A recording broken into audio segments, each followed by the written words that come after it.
Welcome to American Education FM, everybody. I'm Dr. Sean Brooks. Hi there. Welcome back. All right. Plenty to get to, lots of audio to play also, in particular jab-related audio. But let me start with this, just kind of a quick little housekeeping thing. There's a little thing that I've noticed regarding Rumble when I upload my content on Rumble. Apparently, if you are logged into Rumble, you can see the podcast and the war videos first, as opposed to not being logged into Rumble. I'm not sure why that's the case, but again, if that's something that you've noticed, it's certainly not my fault. I don't think it's anything on my end, but that's just a particular thing that I've noticed, that if you open up Rumble via my website and you're not actually physically logged into Rumble, then it won't show you the videos as they have actually been uploaded when I've actually uploaded them.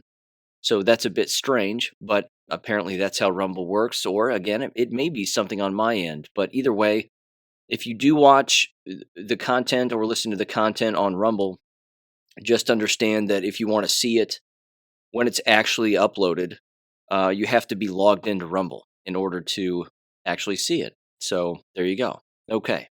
Just wanted to get that out of the way. It's just a weird little thing I've noticed. Okay.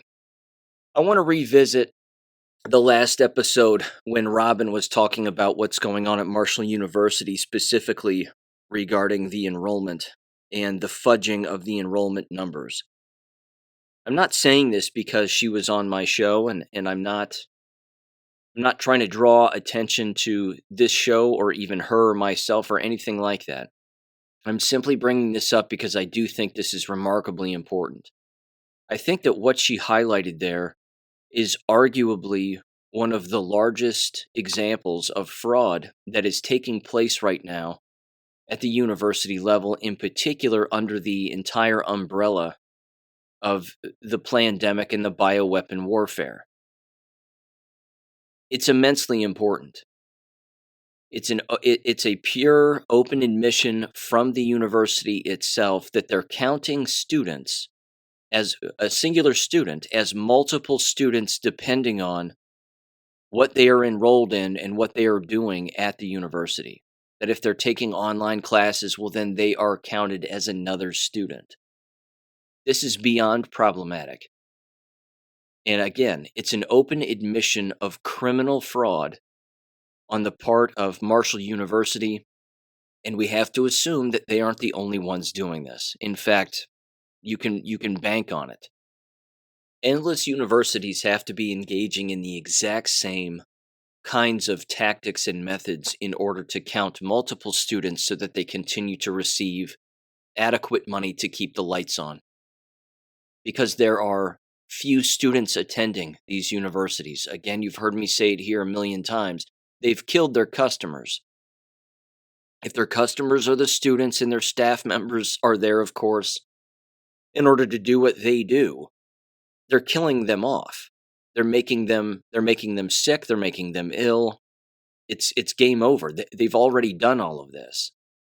And now they're in cleanup mode where they're lifting their quote-unquote vaccine mandates. But it's too late. The damage is done. This is one of those stories that you're not hearing endless people talk about, who you would think would bring this up immediately. But you've also heard me say here that the subject of education and the fraud that goes on is one that many people believe that they are qualified to talk about and bring up with regularity, whether it be the Charlie Kirks of the world or the Chris Rufos of the world or whatever. But they're not mentioning any of this either because they don't know that it's going on. But they're not even asking the questions. They're not even asking what is actually occurring within these universities regarding this subject. They've stayed away from the COVID bioweapon stuff by and large. They're not bringing it up. And they're not bringing it up again in the field of education. What that has done to the K12 apparatus, what that has done to the university apparatus, and how both of those avenues of seeming education, we know it's brainwashing, but it's destroying both of them. and they're both crumbling. So, my question is for the Charlie Kirks and the Chris Rufos out there, are they interested in maintaining the corrupt system as it is by just haphazardly mentioning a story like what libs of TikTok would bring up? Oh, look, another purple-haired tranny is talking about indoctrinating their kids in the classroom. Let's just talk about that one more time. Or are they really interested in diving in a little deeper and maybe talking with someone who actually works within these campuses and making serious observational notations as to what's taking place, what's going on, how few students are there? They're not getting them back. They're raising tuition. We know that the interest rates on bank loans is remarkably high. So getting a student loan, I mean, you'll be paying for it forever at this point. Not to mention, again, if certain schools still have vaccine mandates or bioweapon mandates in place, then they're screwed. They're screwed one way or another. They're going to end up dead and in debt. But none of those individuals on those large platforms are bringing it up. None of them are talking about it. None of them. It's never mentioned on Fox News. It's never mentioned on, again, the seeming alternative media when it comes to, again, like Real America's Voice and these other places. They're not touching it with a 10-foot pole. This is enormous. That's absolutely enormous. And you heard Robin say it was basically an open admission. They were like, well, yeah, we're counting them like this and we're counting them like that. So one student turns into four. I just don't think they're going to be able to hide this. They can do a number of things. Again, they can move particular chess pieces around. They can play the shell game all they want. It's not going to work. But as Robin brings something like that up, I can't help but think of all the other people who aren't talking about it. All these other, again, massive media organizations. They're not putting the pieces together for some reason, and I don't know what it is really, but for some reason, the avenue of education is not one that they dive into. They dive into the airline pilots, they dive into the insurance industry, they dive into the mortuary business, they dive into all these different lines of work, the medical profession. Excuse me. They dive into all of these, but they don't dive into the education profession and what's actually happening with children, staff members, again, young adults, 18 and over, who are attending college, and how the number of people who are enrolled in these universities is rapidly declining. Not to mention the number of people teaching within them rather, is rapidly declining, and that it's all shot related. All of this is shot related. So thank God the show is called American Education FM, and thank God for Robin McCutcheon and our relationship, and getting to know her over the years, and being able to talk about what's actually happening on these university campuses. Because again, it doesn't pass the eyeball test. You heard me say again here at Miami University, one of the things that they did is they claimed that they had the largest freshman enrollment that they've ever had. I don't believe that. I don't believe that in the slightest. And then, of course, they got caught. They got caught the moment that they started to engage in their public relations tour, essentially, that we need to promote Miami University on YouTube and we need to promote it on billboards and we need to get out there and tell everybody about Miami University and send people out to different states and different counties and tell them to come here. That was never a thing. That was never something that occurred. Again, most people heard about Miami University in the tri-state area, or you had family members who attended here and they live in other states, and then they would show up. You would never need a promotional tour of any kind or put a bunch of money into promoting your university before now, before all the COVID nonsense. But now they have to do that. And it's not just because of their policies that they put in place that people couldn't stand. And that's not it. It is because of loss of life. That's why. They're killing their customers. And now, as a cleanup event, the universities, certainly Marshall, and again, they can't be the only one, are engaging in a massive fraudulent expedition in an effort to receive as much money as they were receiving before, with clearly a massive fraction of the students missing. But just as long as they can find ways to count them more than once, they can't possibly be allowed to do this. This has to be against the law. Again, I'm not a lawyer, but is anybody else looking into this? Is this the first time that we've heard about this? Because I'm not hearing about this on any other show anywhere else. I'm not hearing anybody who works within these universities say what Dr. Robin McCutcheon just said in the last episode. It's massive. This is just massive, and it's not going to get better. The less people that show up and the more visually obvious it is that no one is on these campuses, the universities are going to have to engage in a level of gaslighting like never before. And they're going to have to do so on the opposite end of the spectrum. They were engaging in the gaslighting when it came to getting everybody jabbed. COVID's going to kill everybody. We're all going to die. That was the message. That was enough gaslighting right there, and it swooped up a lot of different people, scooped them right up.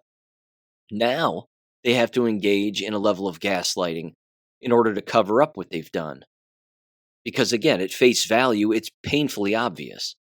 It's obvious that no one is on these campuses. You even heard Robin say it. She goes, I haven't really paid attention to it, but the last time we talked, you said, bounce around the campus and, at certain times of the day and take a look as to who's walking around and who isn't. She goes, sure enough, there's hardly anybody walking around. It looks nothing like it used to. This is a giant intentional. This is not an accident. So it'll be interesting. Just keep in mind, you heard it here first. You heard Dr. Robin McCutcheon bring it up here first regarding the university fraud with the cover-up of student enrollment and fudging the numbers in order to make it look like they have more students there when clearly they don't. And let's pay attention to who else is going to bring this up. Are these other major media outlets going to touch this one with a 10-foot pole? I highly doubt it. Again, even One American News or Newsmax or Real America's Voice, are they going to touch any of this? I doubt it. I doubt it. Again, I just can't wrap my head around why they seem to think that talking about all these other lines of work, all the, again, whether it be retail, the box stores, the medical industry, the airline business, all of them. Why is it that they cover all of those, but they don't look into, well, I should say, they don't look through the COVID lens at the field of education. They don't see it. Again, you've heard me bring it up here because it's frankly the basis of the entire show, the complete collapse of American education as we know it. But why is it that they don't do that? Is it because they can't? Is it because they don't want to? Is it because they won't? I don't get it. I mean, I'd like to think that here on the show, I'm filling a hole that clearly exists because these people aren't touching it at all. I just don't know why. Because it can't get more obvious.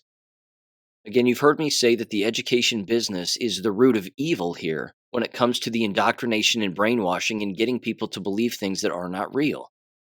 It's the shackles by definition.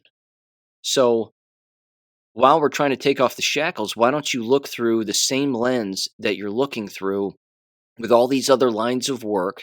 And on the side of that lens or that giant telescope, it says, the COVID hoax, the bioweapon warfare, the depopulation agenda.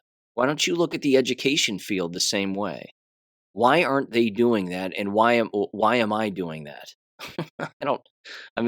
I'm glad I'm doing it. Somebody has to do it because clearly they're not. I don't know.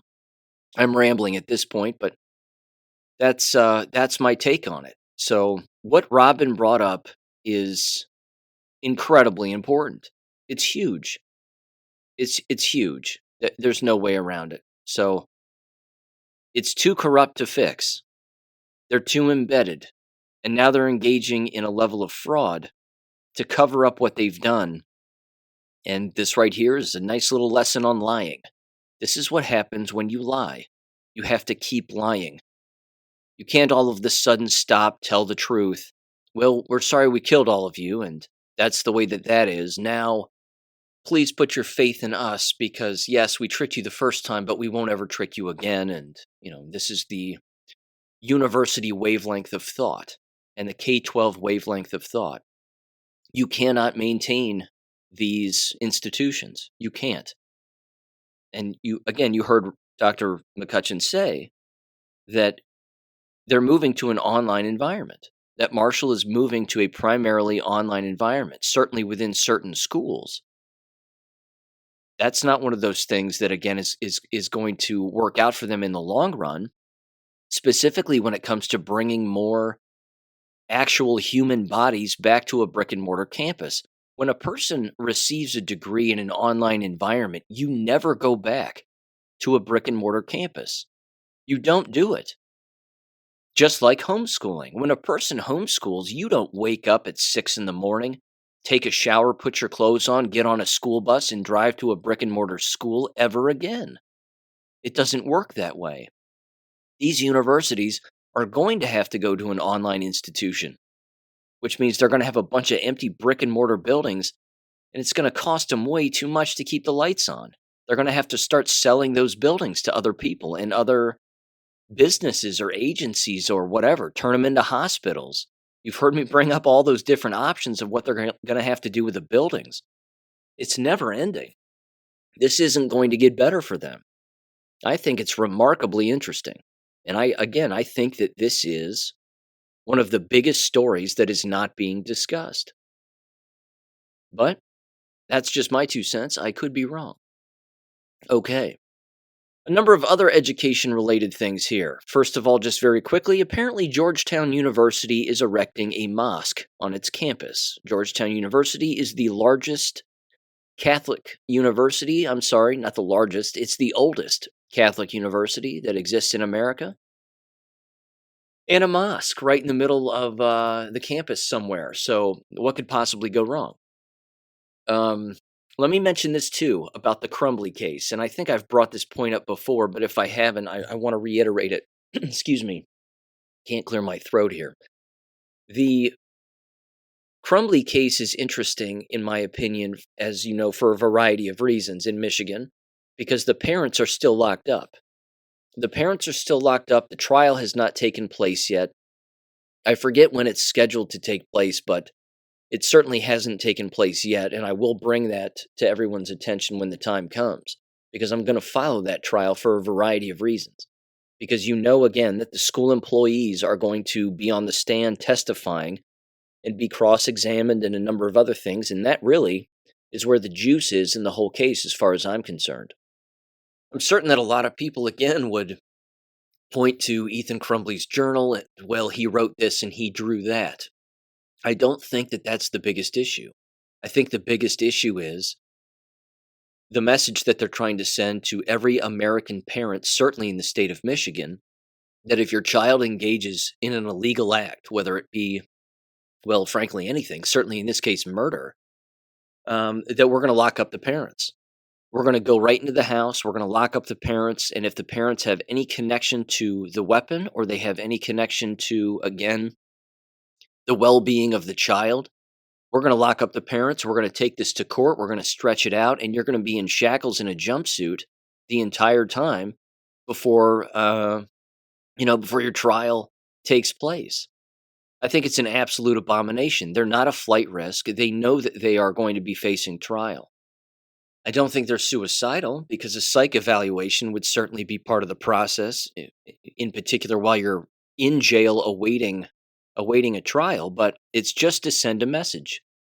This whole thing is just to send a giant message that even if you're found innocent after the trial, don't worry, you've been in jail for a couple of years, and this is going to be your future in the state of Michigan if you're tied to anything that your children have done.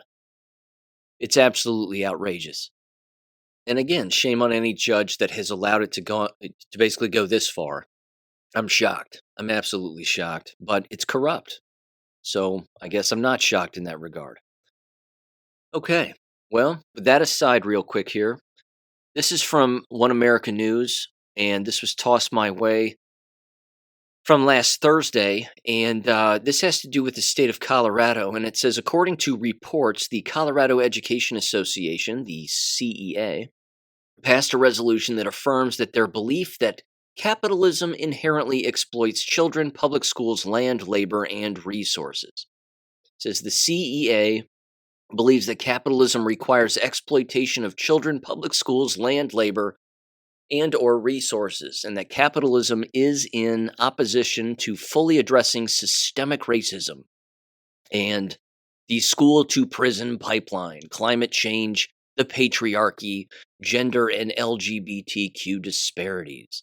It says education inequality and income inequality.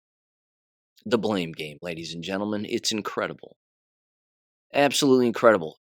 It doesn't neglect those things. It's unfortunately highlighting the mental illness that exists within those organizations, specifically education, and what these individuals are believing. And then, of course, the result that they're producing. So at the bottom of the article, it says this. It says the most recent results of U.S. national test scores indicated substantial losses in math and reading, revealing an overall learning loss among American students. Yes. And no, it wasn't COVID. It wasn't the pandemic. This has to do with parents believing that government is the best parent and that government is the best teacher. And clearly, they aren't. It says, according to recent reports, math skills have plunged to their lowest levels ever, while reading scores dipped to levels not seen since 1992 for 4th and 8th graders nationwide. Between 2019 and 2022, students' math scores in the 4th grade dropped by an average of 5 points. For 8th graders, the score decreased by 8 points. Education Secretary Miguel Cardona responded to the national test results, saying that the data show how institutions need to step up their efforts and use the billions of funds that Congress provided schools as a response to the pandemic to help pupils recover. No. Nope. It can't be fixed. It can't be fixed. And money isn't going to fix it. They continued, and it says some parents are reportedly coming down on educators and blaming them for the drop in scores. Yep. It says they claim that teachers' consistent use of facial masks since 2020, as well as growing emphasis on gender, race, and queer lessons, are overriding the math, science, and English lessons that guardians feel their children should be excelling in. I understand the blaming of the masks, but it's bigger than that. It's child abuse. It's child abuse. When you abuse the mind of a child and you abuse the people who are responsible legally for protecting when they're away from their parents, and of course, allegedly educating them, when all of those brains have been abused and all of those people are around one another, you are not going to have a healthy working environment. You're not going to have a healthy living environment or a learning environment. It's just not how it's going to work. It ends with this quote from a professor of linguistics at the University of Nevada, Reno, a Dr. Friedland. They said, with masks comes muffling and even more problematic no mouth visibility, something that has significant impact on how well we can decipher what someone says. While masks may keep us safe from a linguistic perspective, they open up a can of comprehension worms, unquote. No kidding. That's the understatement of the century. The problem, of course, which you've heard me bring this up too, is much of the literacy curriculum that exists in American K12 schools is computer-based, and it doesn't have children actually saying anything out loud. They're reading in their head. They're looking at words. They're hearing a computer voice tell them the pronunciation of words, but they aren't hearing their own voice say it. That's immensely critical. That's why reading out loud matters when you're trying to get a child to learn how to read and become proficient and comprehend. You have to start reading out loud first, but again, the systems that they have set up are it's embarrassing. It's just embarrassing. They're constantly reinventing the wheel. And as we all know, and this is again beyond obvious, they've normalized child abuse. It's that simple. Shocking how no one's taking a test very well these days and achieving at some high level. Well, no kidding. The information is based on lies and they're in an abusive environment. What do you expect? It's astounding. But let's blame capitalism, just because. Here was another one. This was an abomination too, and I want to dive into this briefly. This was on Fox News also. So let me read this tweet real quick from a Sarah Fields. It says in Plainview ISD, Plainview South Elementary School in Plainview, Texas, a first grade little girl was sexually assaulted by multiple boys in her classroom, with the teacher in the room. It was filmed on an iPad. If you're wondering why you have not heard about this, the family had the same question. The school decided to not tell the family of the victim. It says the parents did not know until they saw a concerning change in their little girl's behavior. She wasn't sleeping, always anxious, and simply not herself. They began to ask her questions, and she finally told them what happened. After approaching the school, the staff revealed that they knew. When they spoke to the superintendent, they were stonewalled. Superintendent Sanchez then spoke with KCBD, and he stated that he did, quote, everything that was required of him, unquote. If you are a student or you have a student in Plainview ISD, just know that these people will protect themselves before they protect a first grade child. The school has shut down its social media and its website. The iPad is being hidden. School has also been canceled on May 8th due to pushback and outrage shown by the community. I will update on this story as it progresses, they said. And then this made its way to Fox News. It says parents in the Texas school district are demanding answers from school officials after first graders allegedly forced their 6-year-old classmate to perform a sex act while they filmed it despite a teacher being in the classroom. Family members of the girl involved are planning another protest at 6 p.m. on Friday. And then it says that a Heather Gonzalez, an older cousin of the 6-year-old girl, told KCBD that the girl's family noticed a sudden change in her behavior amid indications of distress and complications of a stomach ache. Let's see. The girl reportedly revealed that a boy had exposed himself to her in the lunchroom and that she had also been pulled under a desk and pressured to perform a sex act while another student recorded with a district-issued iPad. They said, quote, she said she was hitting him with the poetry book, said Gonzalez, noting that the video showed her cousin did her best to fight back. The girl reportedly claimed the incident did not stop until they let me go. Gonzalez claimed that the school district has not provided adequate answers. She said, quote, everything was no comment. I cannot tell you no comment. Where are the police? Are the police involved in any of this? This is what happens when you don't get the police involved. But this raises, frankly, a much larger question and a larger topic, which I want to bring up here. Given the location of the school and knowing what's going on at the border and how we're being invaded by Mexicans and 1,000 other people from numerous countries, an act like this taking place in school unfortunately happens with regularity. But there's an element of this that is slightly different, and I'm hypothesizing here and theorizing, so bear with me on this angle.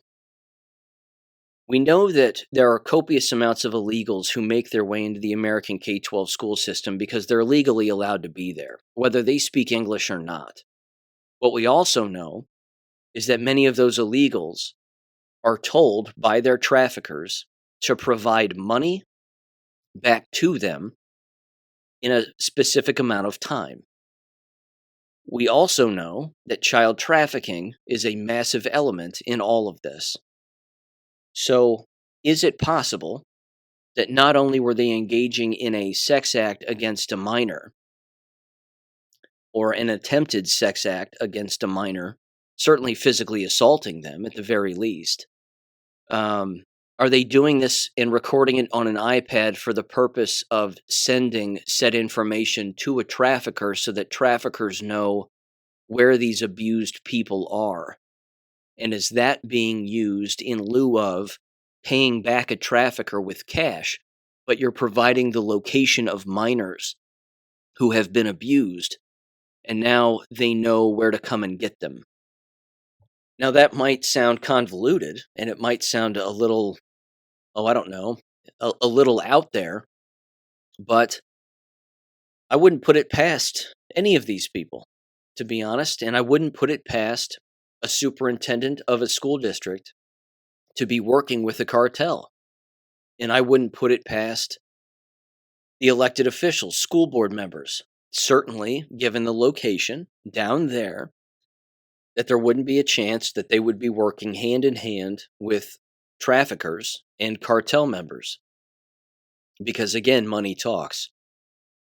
And if they want to get paid and they're evil people, well, there you have it. Again, look what the entire profession did over the last 3 years. Child abuse is commonplace for many of them. It's commonplace. They do it now without even thinking. So what's child trafficking? What's allowing a sex act to take place in a classroom while a teacher is there? There's just more to this story, I think, than what meets the eye. It's heinous at face value, but I just feel like there's way more to this. I feel like this is a rabbit hole that gets real deep real quick. Again, these are not environments for minors. These are not safe environments for anyone. Jabs included, shedding included, all of it. These are not safe environments, period. I just don't understand what more has to happen.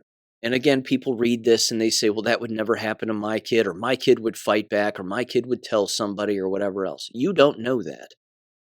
You don't know that. And it's a war. And the battlefield is the American K12 classroom. The battlefield is the university campus. These poor children, my God in heaven. It does say in the article that law enforcement are involved, but again, can we trust law enforcement? Can we really trust them to not engage in human trafficking either? It says Plainview ISD Superintendent H.T. Sanchez told KCBD that the school made a report and contacted Texas Child Protective Services when school officials discovered video of the incident a day after it happened. He said a state investigator came to Plainview the next week and has been working with local law enforcement. They said, quote, he had asked that we hold confidentiality because he wanted to be sure that he was able to get the full story from each of the students, the minors that were involved, Sanchez said. All of the steps that were required to take, we took.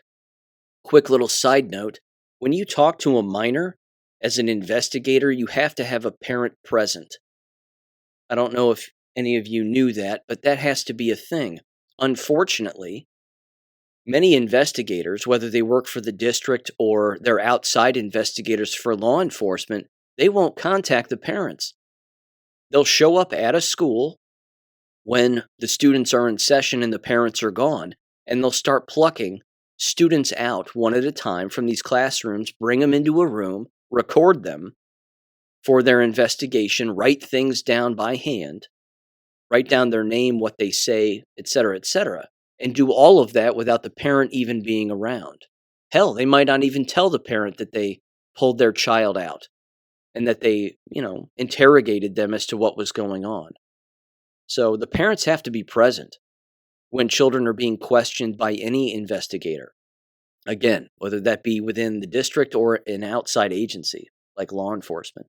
It says the district also released an extensive statement explaining that because minors are involved, the school system must be very careful in the information it provides. It says the statement assured that Sanchez, assistant superintendent, no way I get that name, Pardo is her last name, and South Elementary principal Jennifer Huey have visited with the parents, guardians of families involved in a recent incident at South Elementary that is under Child Protective Services and law enforcement investigation. It says the statement also noted that the alleged incident occurred away from the full vision of the teacher while she was working with other students. Ladies and gentlemen, how big are American classrooms?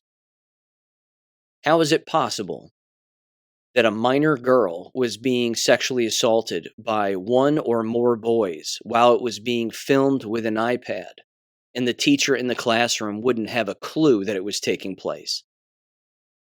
Impossible is the answer. That would be impossible. So there's the excuse. I didn't know it was happening. I didn't know it was taking place. Believe me, believe me. It's disgusting. I'm sure I've told this story before. It bears repeating. When I think it was my first year as a school teacher. It was my first year.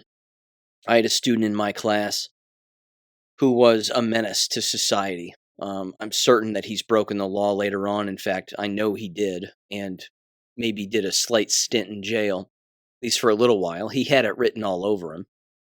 But he, in the neighboring classroom across the hall, he took a pencil and he stabbed a kid who was another one of my students. But again, this wasn't in my classroom, and it wasn't the time for them to be in my classroom. They were across the hall in another teacher's classroom. But he took a pencil and he stabbed the kid above his eyebrow. And then he drug the pencil straight down his eye and straight down his face in a perfect straight line. And I think it may have been my break period, but I had 3 girls run over to me from the classroom, and they said, "Mr. Brooks, so-and-so just stabbed so-and-so with a pencil, and he's got a huge mark on his face, and he's crying and whatever else." I flew out of my seat. I ran across the hall. I went in there, and he was covering his face with his hand, and he was, of course, visibly upset. I've never seen a mark like that on a kid's face before in my life. Certainly not before then, and I haven't seen it after, frankly. But it was akin to taking a knife to a kid's face and just slashing him right down the center of his face. You could see the puncture mark of where the pencil went in above his eyebrow, and then it was, again, straight down his eyebrow, right across his eyeball. Fortunately, his eyeball wasn't scratched, but his eyelid certainly was. And then his cheek is where it dug in also. And the teacher was a female teacher. She was in the room. In fact, and I mean this very literally, I can still smell the woman. She was friendly, believe it or not. She was friendly, but she was out to lunch. Mentally and emotionally, this woman was out to lunch. She was older, and she smelled like mothballs. It was gross, as you can, I'm sure, imagine. But she was sitting at her desk, and I busted in, and I said, "What the hell's going on?" And then they all started pointing at the student who had done this. And then, of course, he started to lie and said he hadn't done it. And this right here again is the abusive environment and what it does to victims of abuse. The kid who was crying, who had his hand over his eye, and I think if memory serves, it was his left eye, because he was right-handed. The other kid was right-handed, so, yeah. Either way, with his hand over his eye and tears flowing down his face and gasping for air. I mean, it was one of those guttural cries. The kid was starting to deny that he had been attacked by this other student, and was doing so to my face.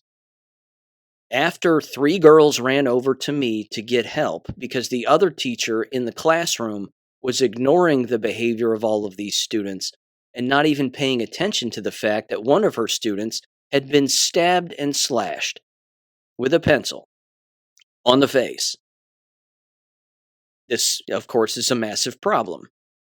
I kept looking at the student and I said, "He did it, didn't he?" And he goes, "No, it's okay. It's not that big a deal." And I was like, no. He did it, didn't he? And then the other kid who actually did it again kept lying and saying that he didn't do it.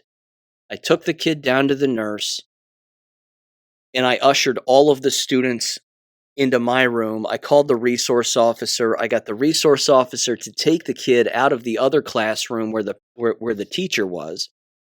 Again, it was their classroom, not mine.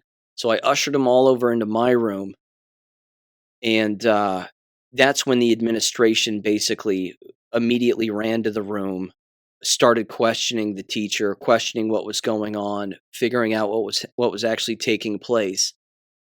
And here's what ended up happening. The teacher got fired immediately. They were gone. They were gone that day. They never came back. I never saw them again. Immediately fired. The student who did the slashing, however, came back. See, and therein lies the problem. Therein lies the issue. What was interesting about that is that at the time, I remember having a meeting with the administrators along with a few other teachers. And it was kind of like a parent conference thing that would happen. It was very odd, but we would get together and we would talk with the school principal and the other administrators about particular students, concerns that we had about particular students, essentially. And certainly I was the one who would bring up the most violent students. As it turns out, in that very meeting, I brought up that particular student who took the pencil to the other kid's face. And I said, this kid's going to get someone really hurt. He's violent. He comes from a violent home. He was black, as it turns out. I know that's shocking to some, probably not many. Single parent home. His mother was a prostitute, and his brother was a drug dealer. So, kind of the perfect storm there, if you know what I mean. And I brought this kid up, and I'll never forget the principal's response. I simply said, I looked at the room. We're all sitting at this long conference table.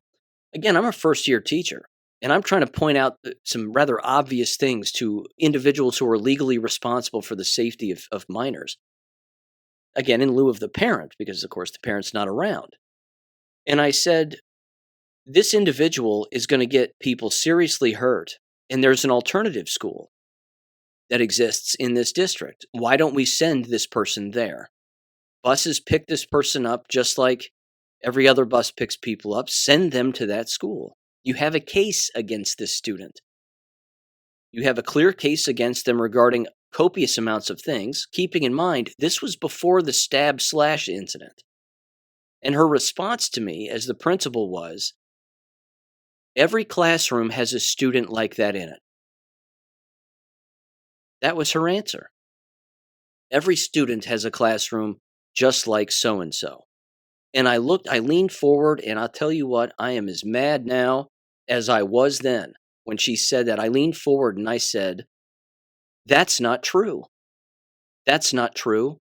This school has a student just like him, and it's him, and he's the problem. And you need to get rid of him. And she hated that. She hated it. Well, look what happened when they didn't get rid of him, when they could have. The kid had been in detention and in-school suspension and out-of-school suspension numerous times before. He had been warned constantly and verbally by the resource officer to stop putting his hands on people. He would even grab teachers. The kid was a menace to society, probably still is, assuming he's still alive. But all of those warnings came, again, from me and a few other people. Just a couple other people supported me, while the vast majority were like, well, we can't get rid of that one student.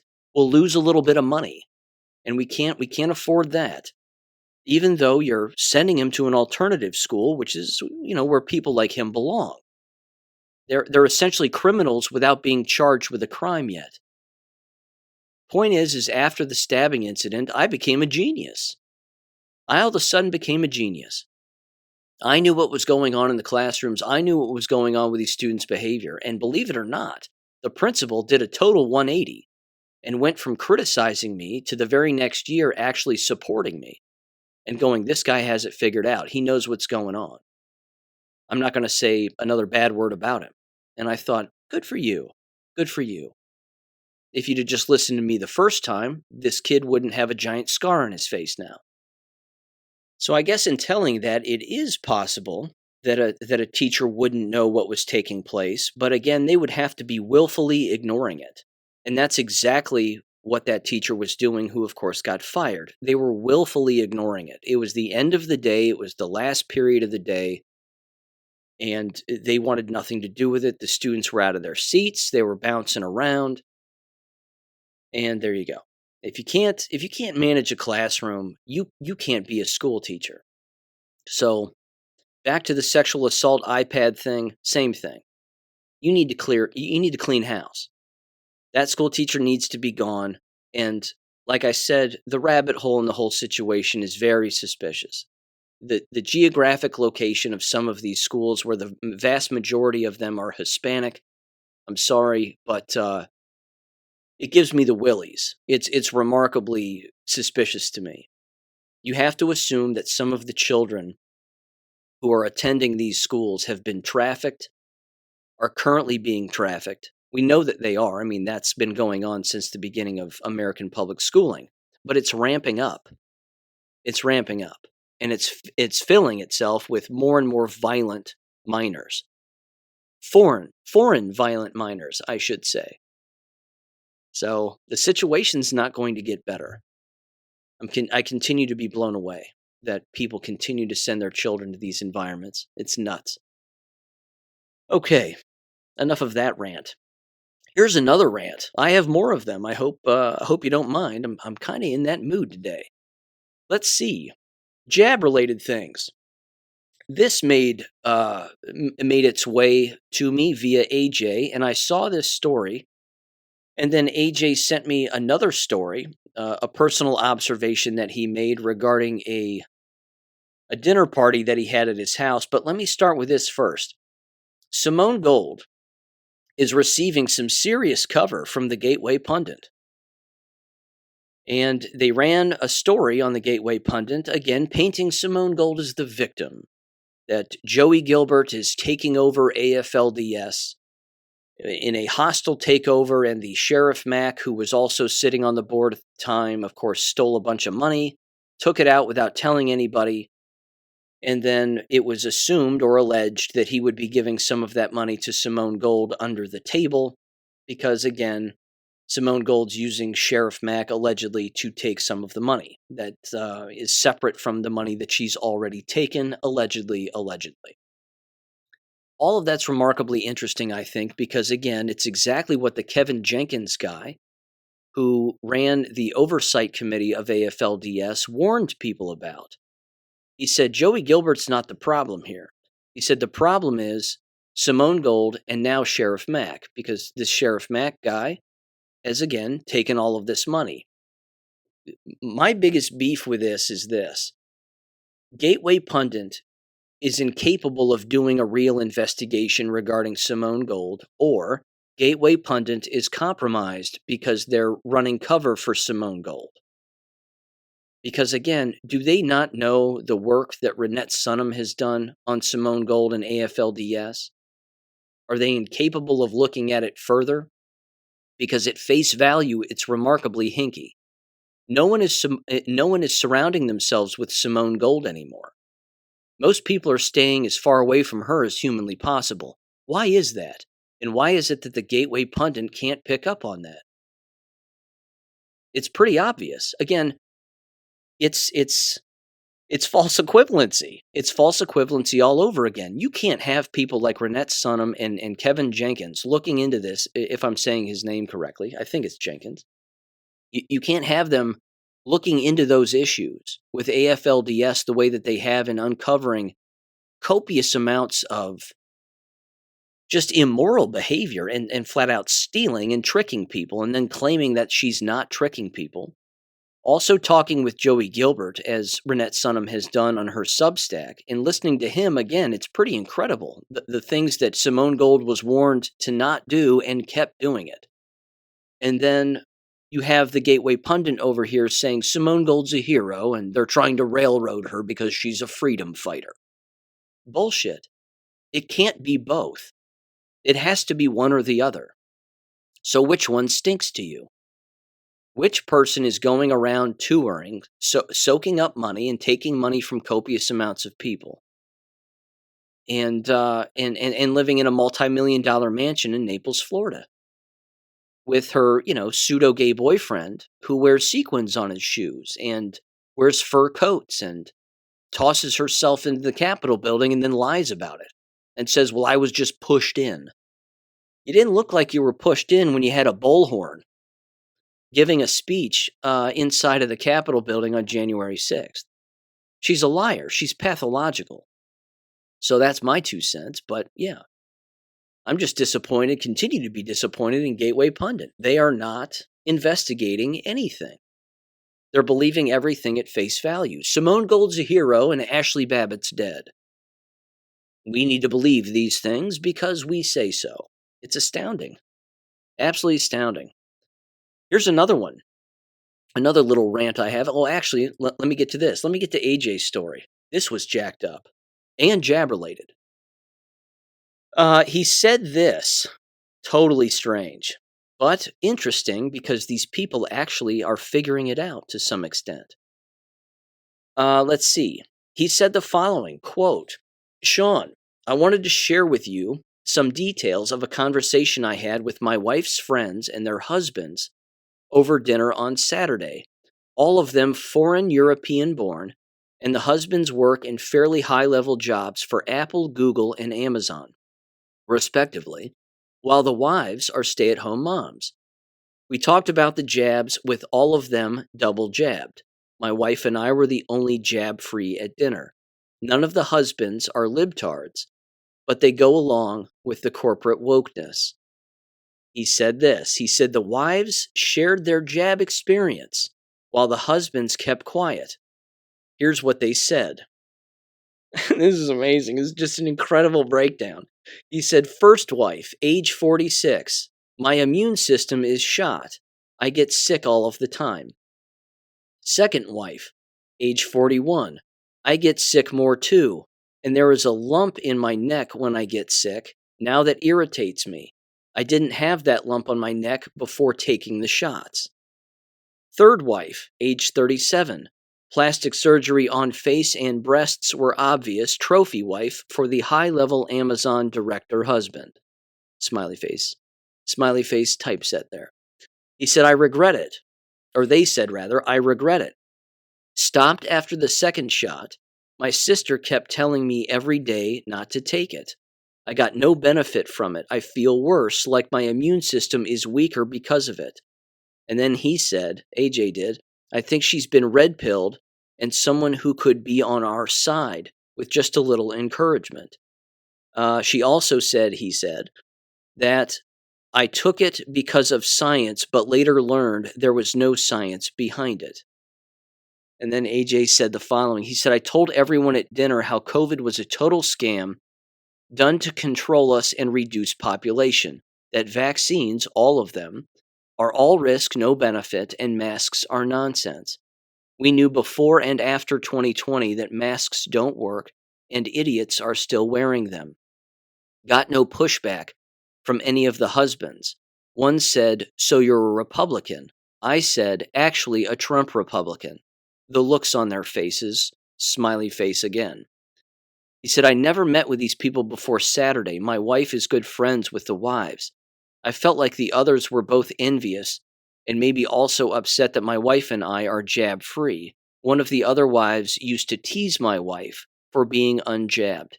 It's now obvious that all of them regret the jabs. Regret getting the jabs," unquote.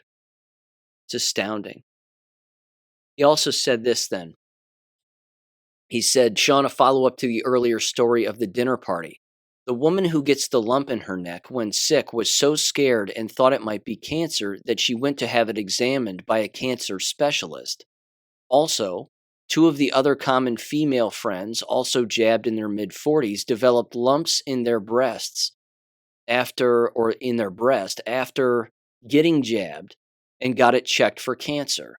All three of their results came back negative, but who really knows? Maybe they have cancer and the doctors are not telling them.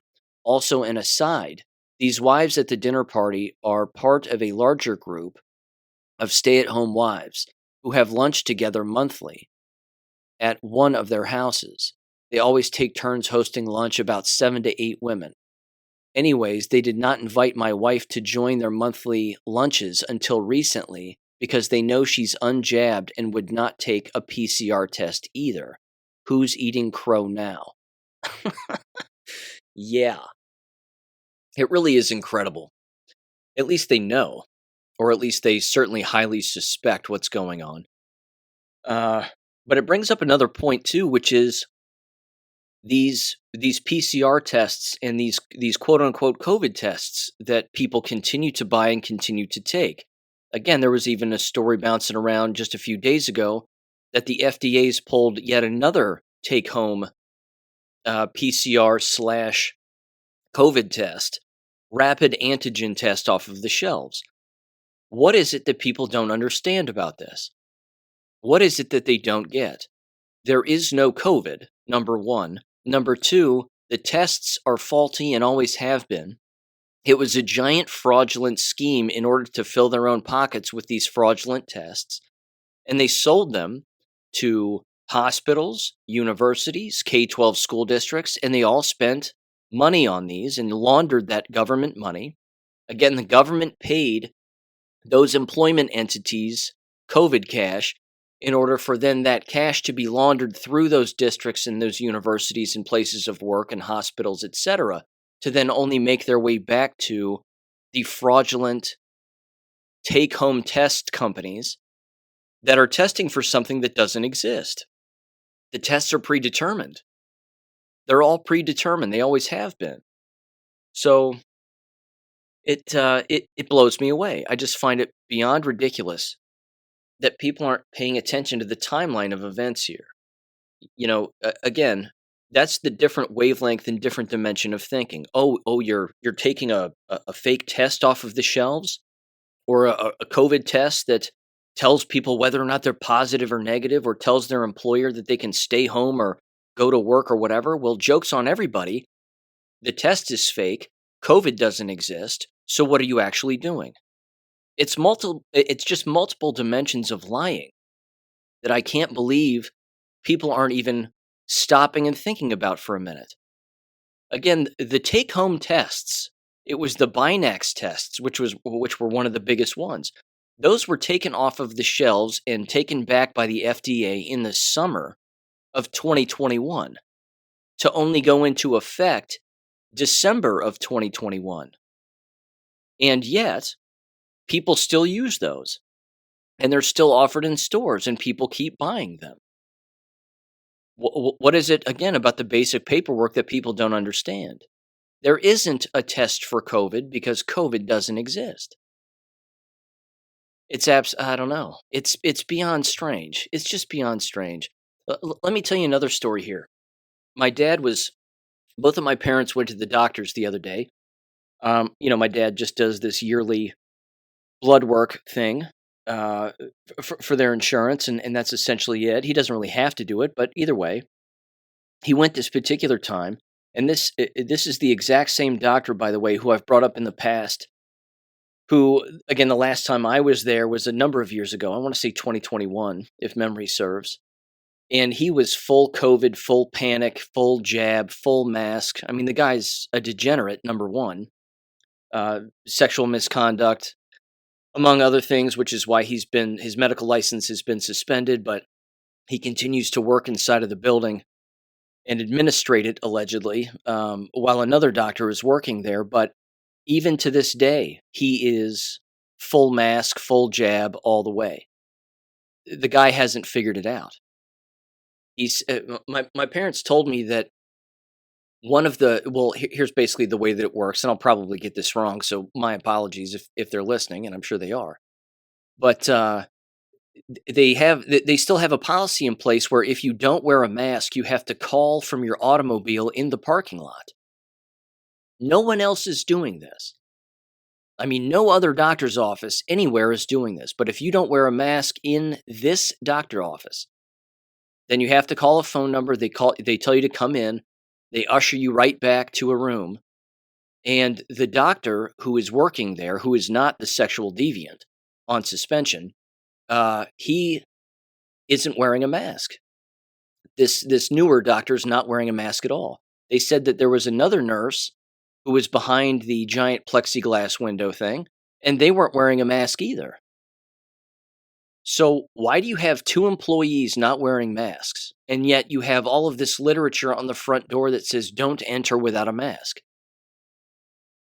I'm telling you, cognitive decline were the top five, at least top five symptoms of these jabs in all of that Pfizer paperwork with all of those signs and symptoms. Cognitive decline. These people are not thinking. They're not looking around them and seeing what's really going on and then saying, whoa, wait a minute. This seems a little hypocritical of us to be doing this. It's strange. Again, they're not thinking. They're gone. These people have just lost their minds. Here's another story, though, a bit of a wake-up story, which is kind of nice. My dad then went to this this eye doctor for this eye thing that he had going for a little while to help restore some vision in one of his eyes. And you've heard me mention this story before, but all of these eye doctor offices are apparently all tied together. And there's a series of offices and then a board of doctors, and they all decide on whether or not they're going to wear masks or not. According to my dad, this was one of the last offices that is still wearing their masks. And what's funny is that not everybody's wearing a mask. He said that the nurse who was tending to him was completely awake, not jabbed. She said her husband wasn't jabbed, a black couple, and she wasn't wearing a mask either. And my dad asked her, what's the deal with this one doctor still wearing his mask? And she looked at him apparently and just shook her head, and she said, it's just about control. It's just about fear and control. That somehow if he's wearing the mask, he knows more than we do about what's going on. And it's a preventative measure, so don't hassle him about, wearing a mask, and don't tell him not to because it's his decision and blah, blah, blah. She said he's lost his mind. But again, my dad said some of the patients were still wearing masks as they were coming in, even though he wasn't and the nurse wasn't. And they're talking about the ridiculousness of the masks in front of some of these people in the waiting room. I mean, these people have, these are not survivable characteristics is my overall point. They just can't be. You can't keep going through life blind as to what is going on around you and just digging your heels in your own illusion. And the more you dig your heels in, the more right you are. That's going to shorten a person's lifespan. I don't know. It continues to shock me, but I love the stories. So definitely keep them coming. Again, if you have them, email me. I love reading them on the show. It's always worth bringing up because again, there are people who are waking up, and then there are people who are falling further and further asleep than they've ever been. Which kind of brings me to this next rant. It's just that kind of an episode, I feel. You've heard me rail on the likes of Steve Kirsch before. And I have another one here. And I want to play this clip of Steve, and I want you to listen to the audio first, and then I'm going to chime in on the end because this is odd. This comes from the Vigilant Fox's Twitter account here, @VigilantFox. And if memory serves, it was Tom Rentz who said, if you're going to follow somebody, it needs to be Vigilant Fox and it needs to be Chief Nerd and, these other Twitter accounts, because these Twitter accounts are putting out really good information. I'm not doubting that from time to time. But that one of the things that grinds my gears is this COVID illusion and the illusion of viruses, that viruses are not real, and that the people who continue to peddle that they are actually perpetuating the problem. That we have to reach another dimension of thinking and knowledge to where we know that it's not real. Now, again, good for Steve Kirsch for being a leftist and double jabbed and regretting it, jabbing his whole family and getting a lot of followers and a lot of people, reading his content. However, there's a lot of issues here with this, and he's one of the people who continues to perpetuate the virology lie. So here's what The uh, Twitter post, rather, from Vigilant Fox says, it says, devastating. Cleveland Clinic study reveals more COVID vax doses equals more COVID. That's not true. There's no such thing as COVID.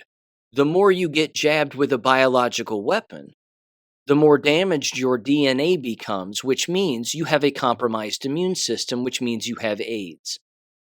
That's what that means. It doesn't mean more COVID. There's no such thing. It then says, quote, Cleveland Clinic is rated the number 2 hospital in the world. And so when a study comes out of Cleveland Clinic, people take it seriously, very seriously, unquote, explained Steve Kirsch. And then it says, quote, and this study was devastating for the vaccine, not a vaccine. It's a bioweapon. It says what they found was that people who took 4 doses or more were about 3.5 times more likely to be infected with COVID than unvaccinated individuals. There's no such thing as COVID. There is poison. The poison was injected into people via flu shots and via other shots that they took in 2019. That's what was happening. And then these people were shedding on one another, getting on airplanes. The travel was way more busy back in 2019 than it was any other time. And then, of course, it all shut down in 2020. But that's what it was. And then, of course, the end of 2020 rolls around. New flu season, quote unquote. I'm using finger quotes because that's fake too. But new bioweapon flu shots get rolled out in the fall of 2020. And then the COVID jabs seemingly come out in the end of 2020, around November and December of 2020. And then right into 2021, right up to the present day. So here we are. It's not COVID. It's poisoning via shot and then permanently damaging your immune system. So give this audio a listen of Steve Kirsch. Again, he's wrong with all of this word usage, but give this a listen nonetheless. So Cleveland Clinic is rated the number 2 hospital in the world. And so when a study comes out of Cleveland Clinic, people take it very seriously. And this study was devastating for the vaccine. And it wasn't intended to. What they were trying to do was they were trying to show that the boosters have efficacy.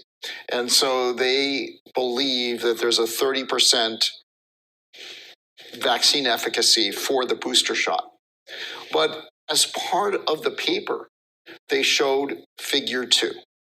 And figure 2 says, hey, if we start looking at a group of 51,000 employees of the Cleveland Clinic spread throughout the country, and we look at the number of vaccine doses that they have, that the risk of them being infected actually increases for every single dose of the vaccine that they get.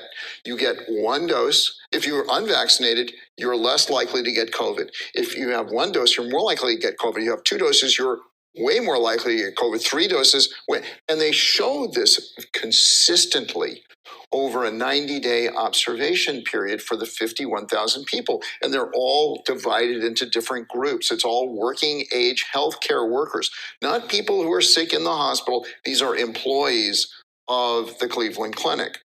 And they basically measured, how does their vaccination status impact their risk of getting COVID? And they found the opposite of what we were being told. Again, it's not new. It's not really new. Oh gosh, a study came out from Cleveland Clinic. Great. It's a bioweapon. COVID doesn't exist. Let's arrive at the real answer. Let's think at a higher dimension than Steve Kirsch and everybody else who have these massive megaphones. I mean, my God, they all believe the virus lie. They all believe it. I can't get past why they won't bring it up or learn about it and then start talking about it. I just can't, I can't wrap my head around it. Again, why aren't they talking to Thomas Cowan? He wrote a book about this very early on. So I don't know. Lots of other voices out there who know that the virology lie continues to be perpetuated by these, again, seeming patriots who are on the seeming right side of things, even though he's double jabbed Steve Kirsch, but whatever. There's this then, which I wanted to bring to your attention to, because Robert F. Kennedy's basically doing the same thing. He's continuing to perpetuate the virus lie. Does he know that viruses aren't real? I don't know. But when somebody like Dr. McCullough says these aren't the conversations we should be having, we shouldn't be talking about whether or not viruses are real or not. Ladies and gentlemen, that's exactly what should be happening. That should always be happening. So this again is from Chief Nerd at the Chief Nerd on Twitter. And it says, Robert F. Kennedy Jr. on what the CDC doesn't tell you about the flu shot. Quote, people who take the flu shot are protected against that strain of flu, but they are 4.4 times more likely to get a non-flu infection. It injures your immune system so that you're more likely to get a non-flu viral upper respiratory infection, unquote. Now, he's talking with, in this audio clip, Patrick Bet-David, and of all people, Alan Dershowitz. I would like somebody to pay me as to why anybody is talking to Alan Dershowitz about anything. Epstein's lawyer, he's got pedo written all over his face. He belongs behind bars, if not worse than that. He's a pathological liar. He helped get OJ off, for Christ's sake. Alan Dershowitz is the worst. I'm serious.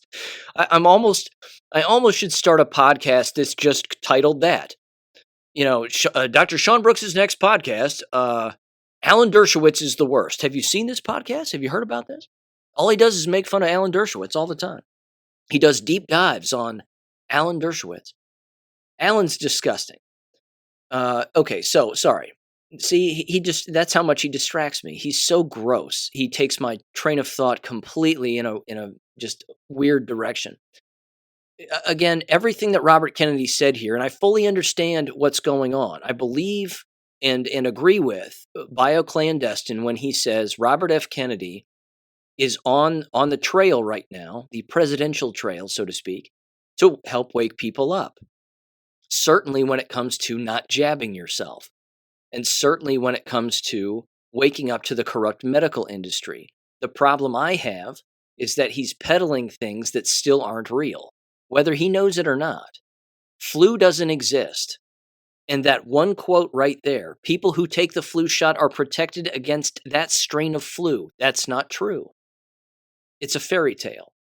The whole flu thing is a fairy tale. It's just poison. And he actually proves it in his own quotation. It says, again, a person who takes the flu shot is 4.5 times more likely to get a non-flu infection. That's not true. There is no flu. You're more likely to poison yourself and have a compromised immune system. It just so happens that he references upper respiratory infection. That's one of many infections that a person can have from being poisoned.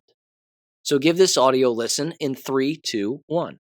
In a million years, I would not take the flu shot. And I'll tell you why, because this is what Cochrane and BMJ have found. People who take the flu shot are protected against that strain of flu. They're 4.4 times more likely to get a non-flu infection. And you might find, and a lot of people do, that they get the flu shot and then they get sick. They're usually not getting the flu. They're getting something that is indistinguishable from the flu because the flu shot gives you something called pathogenic priming. It injures your immune system so that you're more likely to get a non-flu viral upper respiratory infection. In fact, the Pentagon published a story, and you can cite this, it's by Wolfe, W-O-L-F-E, in January of this year, in which they said that the flu shot not only primes you for flu, but it primes you for coronavirus. They gave flu, they had a placebo group and they had a vaccine group because they wanted for military readiness to see if the flu shot was prophylactic against coronavirus. what they found is actually the people who got the flu shot were 36% more likely to get coronavirus. And that's not a lone study. We found 6 other major studies that say the same thing. If you get the flu shot, you're more likely to get coronavirus.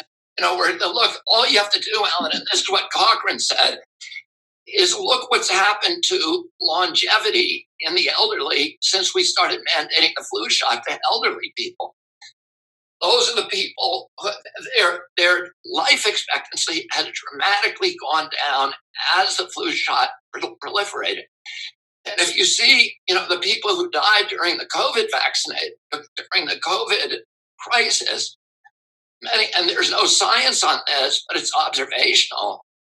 It tended to be people who got their flu shots, people who were in nursing home who all get flu shots, people who are first responders who get flu shots. So with all due respect, I don't understand the implications of your position. If you're right, why wouldn't it follow that the flu shot should be illegal? You said it's criminal to mandate the flu shot because it kills people in my age category. So if you had to cast the deciding vote, if you had decided to run for Congress instead of doing the great work you've done over so many years, and you were the deciding vote in the United States Senate, and there was a bill to outlaw the flu shot, why wouldn't you vote for it if you think I'm kind of a free market guy, and I think what I'm against mandates.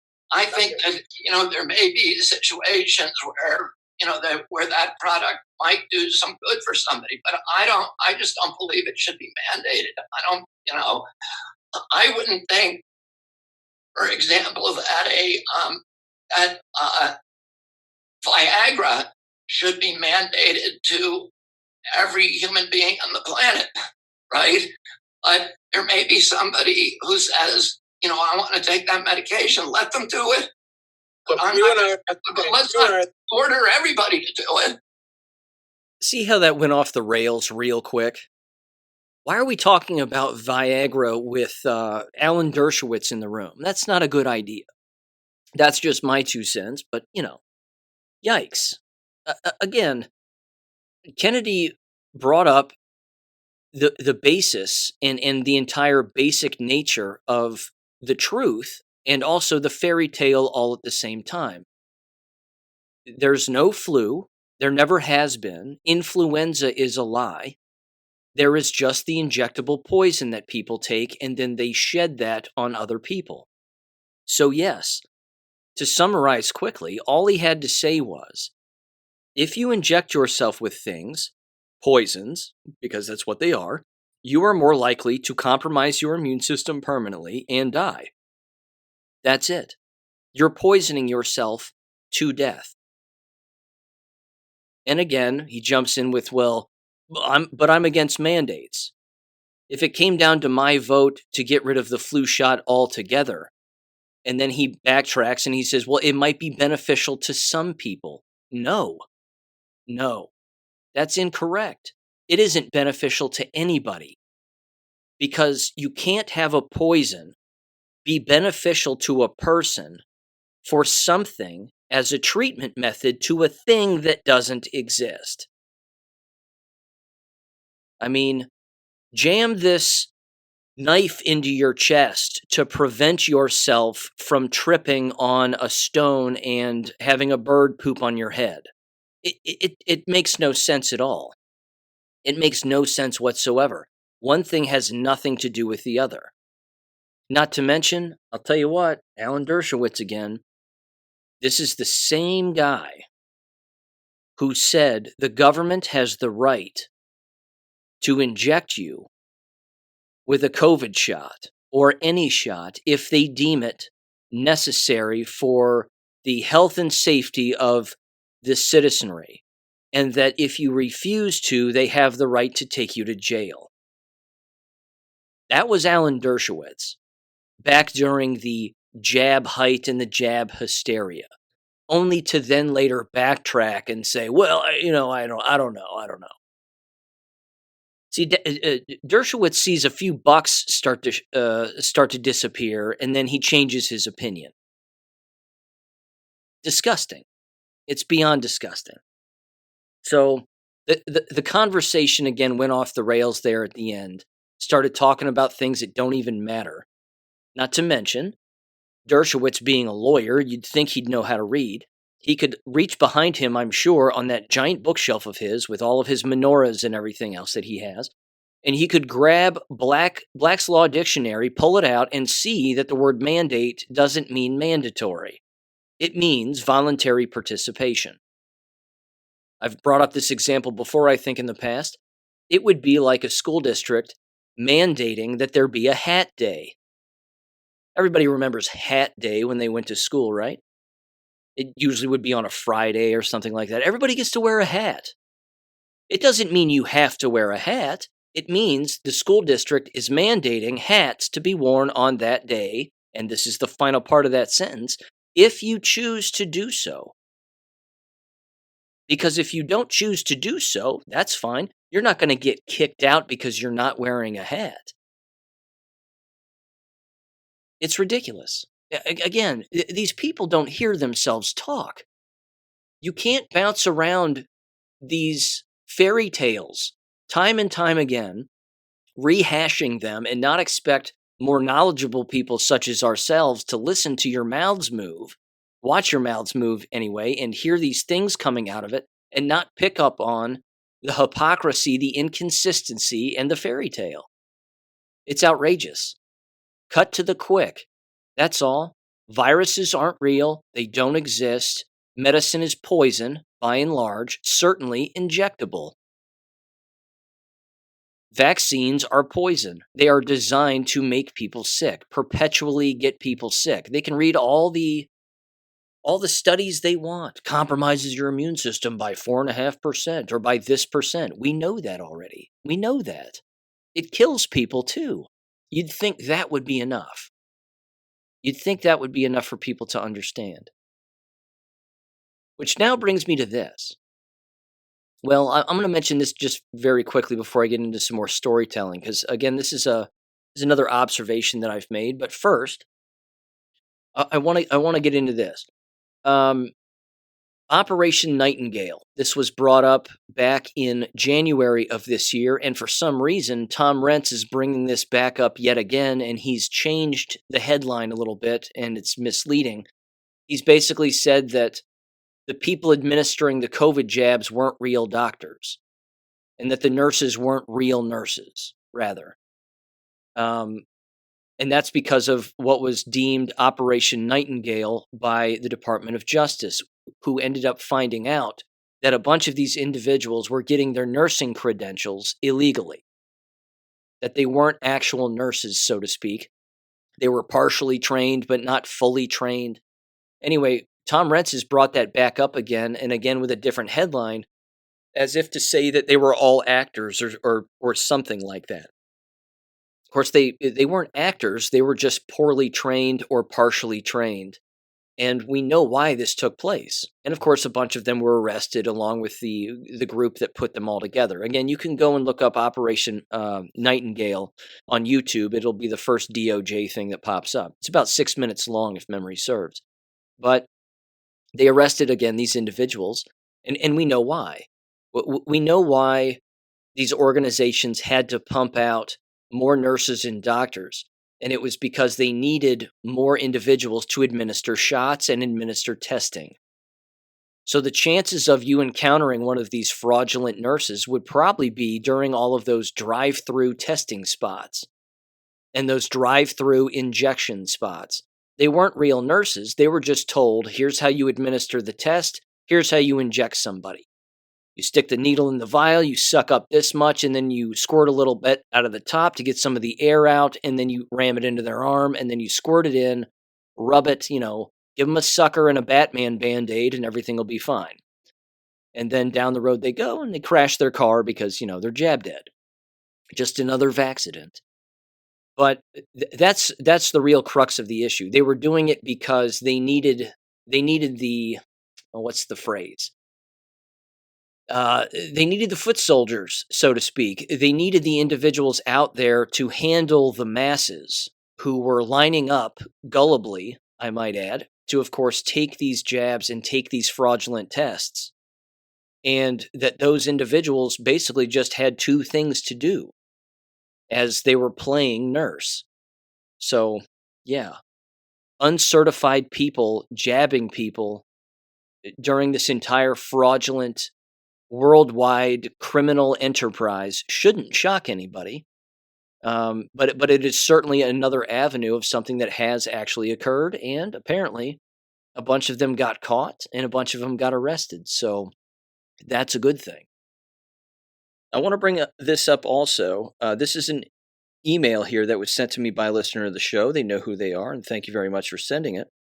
Specifically, of course, dealing with Canada also, and what Canada is allegedly attempting to do under Justin Castro over there. And this is the platform that they're running on, where, of course, they're forcing the jabs on people, or would be forcing the jabs on people, to travel in between the provinces of Canada, along with, of course, other forms of travel as well, including forced jabs for government workers again, because apparently they think that worked the first time.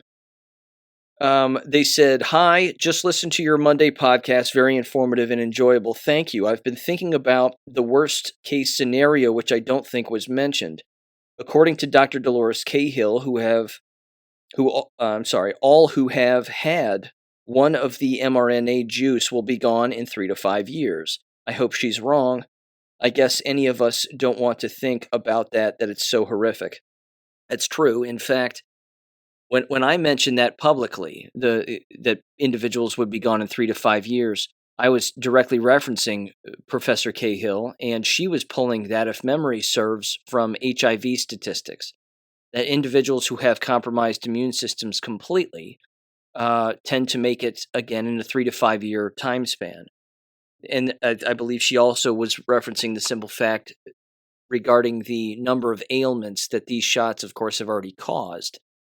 That seemed like a viable timeline for her. But I mean, I agree. I don't. It is horrific, and I fully understand that people don't want to think about that. They continued, and they said, "Just found out that Trudeau, and the Liberal Party of Canada have said that if they win the next election, they will make vaccine passports mandatory for traveling between provinces and also for all federal government of Canada employees. Since the elections are all fixed, I guess this is what they are all going to try to implement next in Canada. I hope Cliff High is correct, that the people worldwide will rise up to end the tyranny." Unquote. Yeah, I sure hope so.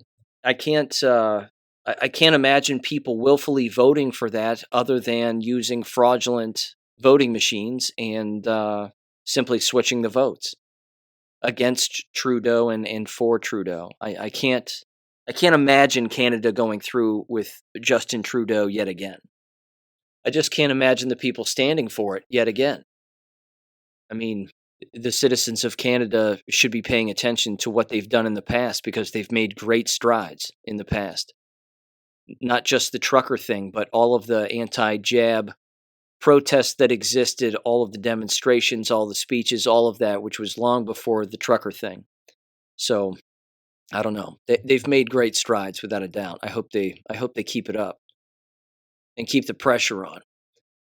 A couple of peer-reviewed articles here, hot off the presses. This is Nature.com, NPJ in their vaccines journal, May 2nd. It is titled "Risk Assessment of Retinal Vascular Occlusion," I can read, "after COVID-19 vaccination." Here's the abstract. It says coronavirus disease 2019, or COVID-19. Joke's on them. That's not what it stands for. Vaccines are associated with several ocular manifestations. Emerging evidence has been reported. However, the causality between the two is debatable. No, it's not. Did you have an eye problem before the jabs, and you took the jabs, and what's happened to your eyes? Has your previous eye problem gotten worse, or did you not have one before and now you have one? Sorry, I digress. It continues. It says, "We aimed to investigate the risk of retinal vascular occlusion after COVID-19 vaccination. This retrospective cohort study used the Trinex X global network and included individuals vaccinated with COVID-19 vaccine between January 2020 and December of 2022. We excluded individuals with a history of retinal vascular occlusion to those who used any systemic medication that could potentially affect blood coagulation prior to vaccination. To compare the risk of retinal vascular occlusion, we employed multivariable adjusted Cox proportional hazards models after performing a 1-to-1 propensity score matching between the vaccinated and unvaccinated cohorts. Individuals with COVID-19 vaccination had a higher risk of all forms of retinal vascular occlusion in 2 years after vaccination, with an overall hazard ratio of 2.19, a 95% confidence interval of 2.0 to 2.39. The cumulative incidence of retinal vascular occlusion was significantly higher in the vaccinated cohort compared to the unvaccinated cohort, 2 years and 12 weeks after vaccination. The risk of retinal vascular occlusion significantly increased during the first 2 weeks after vaccination and persisted for 12 weeks. Additionally, individuals with first and second dose of the BNT162b2 and the mRNA 1273 had significantly increased risk of retinal vascular occlusion 2 years following vaccination, while no disparity was detected between brand and dose of vaccines. It says this large multi-center study strengthens the findings of previous cases. Retinal vascular occlusion may not be a coincidental finding after COVID-19 vaccination. May not be coincidental. No kidding. No kidding. Here's the next one. onlinelibrary.wiley.com in the Pediatric Blood and Cancer Journal. I will read the title to this. It's basically a response to a previous study, I think, but I'll read the title and then skip right down sort of to the concluding paragraph. It is titled Cerebral Venous Sinus Thrombosis after a third dose of the mRNA COVID-19 vaccine in an adolescent. If memory serves, this was a 14-year-old female presenting with a 1-day history of persistent headache, vomiting, paresthesia, if I'm saying that right, probably not, and bilateral extremities, paralysis maybe? I'm not sure, and seizure. It says she reported no recent infection, including COVID-19, but took the Pfizer jabs, 3 of them, and here's the conclusion. It says this case may add to the evidence supporting a possible relationship between mRNA vaccines and thrombotic events and raises the awareness among pediatric healthcare providers regarding this rare, critical adverse event, early recognition facilities, early treatment to prevent complications. Further investigations are needed to establish whether thrombotic events are merely incidental or are mRNA-based vaccine-associated complications. Well, I think we know, don't we? I think we know. How many healthy adolescents with no health problems experience partial paralysis, seizures, and constant headaches when they never had them in the past, and yet they take 3 doses of a bioweapon and all of a sudden it happens? Weird. Beyond weird. Okay. Here's another one. This is from globalresearch.ca. Again, I'm just going to hit you with the title here. This is from Dr. William Makis. I've read some of his stuff before. Children 5 to 12 years old who were injured or permanently disabled by Pfizer or Moderna COVID-19 mRNA vaccines. 25 horror stories every patient should have in their legal files. Ladies and gentlemen, I'm not going to go through all of these stories, but it's graphic. There are pictures associated with this. And you need to see this, and you need to show this to anybody who doesn't know what the hell is going on. You cannot look at these pictures and say to yourself that it is not a biological weapon. It's awful. I'm going to link this in the description below just to make you aware if you're curious on sharing this one. I will add this also to along with those 2 previous articles that I just read from. I will add those to the list, the ever-growing list on my website of peer-reviewed journals and other articles associated with this. And one last thing before I go, chlorine dioxide. Now, I've brought this up in the past, and fortunately, thanks to Kim Carter, she has sent me a website where you can acquire pre-mixed chlorine dioxide, so you don't have to mix it yourself. All of the descriptions and protocol are actually in the description of the website, which I will also link in the description below, and I'll also put on my website under medical documents, so that you can, again, acquire this if you're interested. You can acquire a jar for about $50 some odd, and again, it detoxifies the body.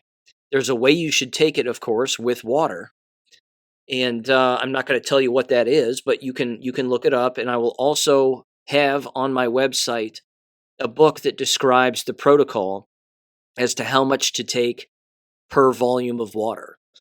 How many drops, which is 1 drop is a milliliter if memory serves. So in a 12-ounce glass, how many drops do you put in? Things of that nature. So again, there's a lot of research out there about chlorine dioxide, which sort of brings me back to an old story about Christopher Key. That Christopher Key was basically stealing money from people, claiming that he was going to give them free chlorine dioxide if they just asked. And then if people gave him some money after he would ask for money again, he still wouldn't deliver any chlorine dioxide. He, of course, stole $25 from me, and he's taken money from other people, and now he's claiming that if he brings up chlorine dioxide that he'll go to jail. Well, that's not true. He was probably told, stop stealing from people, or you'll go to jail. Either way, I will include all of those documents and those links on my website under the medical documents section. It'll clearly say chlorine dioxide, and you'll be able to see it right there. And in the last episode of the 5 Docs 2 with Tenpenny and Pilevsky and all of them, they were talking about chlorine dioxide for about 6 straight minutes. It's interesting, and they've used it. Many of them have used it. Lee Merritt's used it. Larry Pilevsky's used it. Dr. Medea's used it. And they claim that, again, they see improvements. They feel improvements. So, cure for cancer? Probably. Among copious amounts of other things that we are figuring out along the way also. In fact, I'll end with this too. This was good, and if you haven't seen this, I highly recommend it. Go and watch Amazing Polly's latest video that has the title Life Extension in it. I don't think I've mentioned this on the show here before yet, but Life Extension was one of those nutritious websites, or nutrient supplement, I should say, websites that I've promoted on the show. I don't get paid by them or anything, but I've taken the links off of there because they have some rather nefarious ties, as it turns out, certainly with at least one individual. And Amazing Polly, believe it or not, goes right into that rabbit hole of Life Extension and this particular individual who is associated with Life Extension. And when she showed his face on her show, I immediately recognized his face because you can't mistake his face. He has a very distinct beard and a distinct long hair, and I knew the guy's face because I've gone through the Life Extension magazine that I receive, and it was the exact same guy. So he's a part of this apparent conglomerate that's telling people that they have the cure for everything that ails you, and they can extend your life and make you have eternal life. And she sort of takes it to that nth degree because she claims again that he does the exact same thing. And I have no reason to doubt Amazing Polly on that, but Life Extension still exists as a website, and they have nattokinase, and they have lots of other good things that I think people should have, but there's no need for me to promote it necessarily. You know where to get this kind of stuff anytime you want, and yeah, there you go.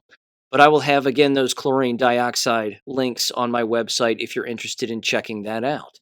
With that said, I will catch you on Friday. Peace. Thank you for listening to American Education FM. Make sure and check out AmericanEducationFM.com for more information. Take care and God bless.